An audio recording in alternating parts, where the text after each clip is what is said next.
കശ്മീരിലുണ്ടായ ഭീകരാക്രമണം എല്ലാവരും അതിനെ അപലപിക്കുന്നു, രാജ്യം അതിനെ അപലപിക്കുന്നു, രാജ്യത്തെ ജനത ഒന്നടങ്കം അപലപിക്കുന്നു. ഇത്തരം അക്രമ പ്രവർത്തനങ്ങൾ, മഹാപാതകങ്ങൾ, മനുഷ്യന്മാരെ കൊന്നൊടുക്കുന്ന, ഹിംസ പ്രയോഗിക്കുന്ന സകല നടപടികളെയും നാം മുച്ചൂടും എതിർക്കുന്നു.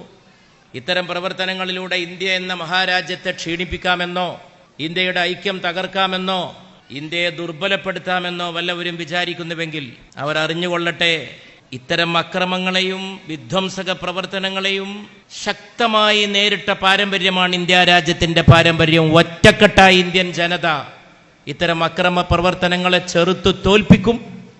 അക്രമ പ്രവർത്തനങ്ങൾക്ക് മതത്തെ കൂട്ടുപിടിക്കാൻ ശ്രമിക്കുന്നവർ ഏത് മതത്തിൻ്റെ ആളുകളാണെങ്കിലും അവരാ മതത്തിൻ്റെയും കൂടി ശത്രുക്കളാണ്.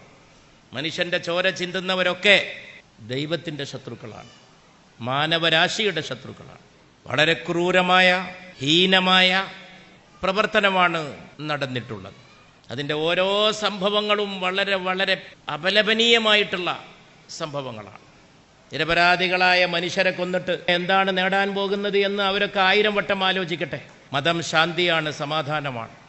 അക്രമ പ്രവർത്തനങ്ങൾക്ക് മതത്തിൻ്റെ മേലങ്കി, മതത്തിൻ്റെ മേൽവിലാസം ചാർത്തിക്കൊടുക്കാമെന്ന് വ്യാമോഹിക്കുന്നവർ മതത്തെയും മനസ്സിലാക്കാത്തവരാണ്, മനുഷ്യനെയും മനസ്സിലാക്കാത്തവരാണ്, ദൈവത്തിലും യഥാർത്ഥത്തിൽ വിശ്വാസം കൈക്കൊള്ളാത്തവരാണ്. ശക്തമായ ഹൃദയത്തോടെ ഇന്ത്യ ഒന്നിച്ച് ഒറ്റക്കെട്ടായി അതിനെതിരെ നിൽക്കുന്നു.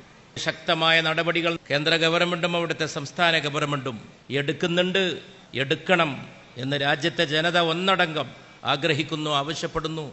ഇത്തരം അക്രമ പ്രവർത്തനങ്ങൾക്കെതിരെ രാജ്യം ഒരു ശരീരം പോലെ, ഒരു മനസ്സായി നിലകൊള്ളുന്നത്. ഏതുതരം ഹിംസയും എതിർക്കപ്പെടേണ്ടതാണ്. കശ്മീരിലെ അക്രമത്തിന് മുമ്പിൽ എഴുന്നേറ്റ് നിൽക്കണം. നമ്മളൊന്ന് എഴുന്നേറ്റ് നിൽക്കുക, നമ്മളതിനെ അപലപിക്കുക, ദുഃഖിക്കുന്നവരോടൊപ്പം നിൽക്കുക, കൊല്ലപ്പെട്ടവർക്ക് ആദരമർപ്പിക്കുക.